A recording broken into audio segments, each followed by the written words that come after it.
लटकवले बाड़ो मुँह तू नइखा मुस्कात काहे बैठल हव धक माथा पहाड़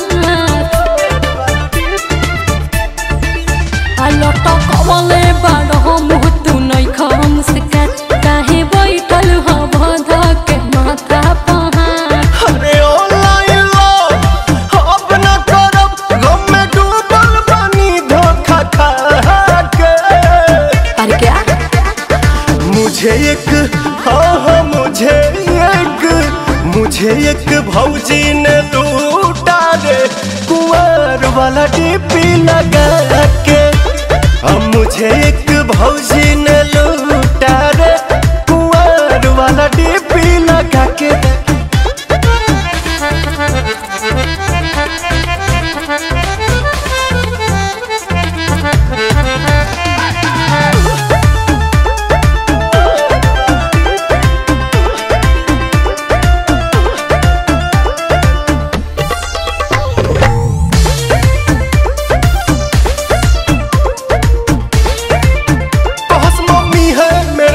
न करस वीडियो कॉल पे बात तजा तेरा लिखी सियास फोनवा दे तेरा लिकाट।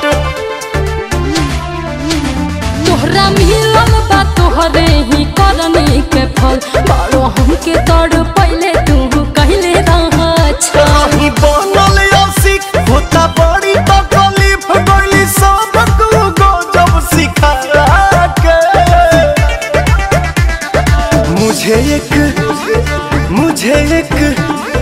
मुझे एक भौजी ने लूटा रे कुंवर वाला डीपी लगा के।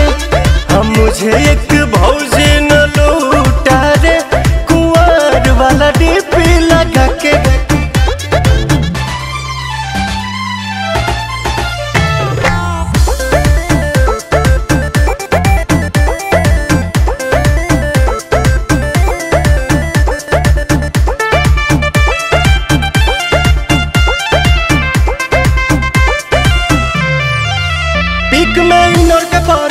बुराई कैसे करी तसैया वाला होके कैली धोखा धड़ी। छोड़ा जाए दाना कैला तू गलती जवन अफसोस मत कर प्रिय दरसी पवन। देहो कैसे भुलाई दिली आदत धराई रातों रात भर हमसे बतिया के।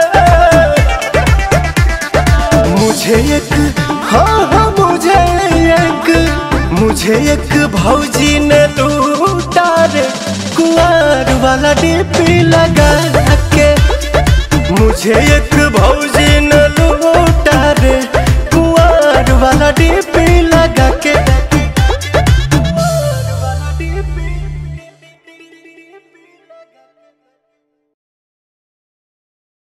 मुझे एक भौजी ने लूटा रे कुंवर वाला डीपी लगा के। मुझे एक भौजी ने लूटा रे कुंवर वाला डीपी लगा के।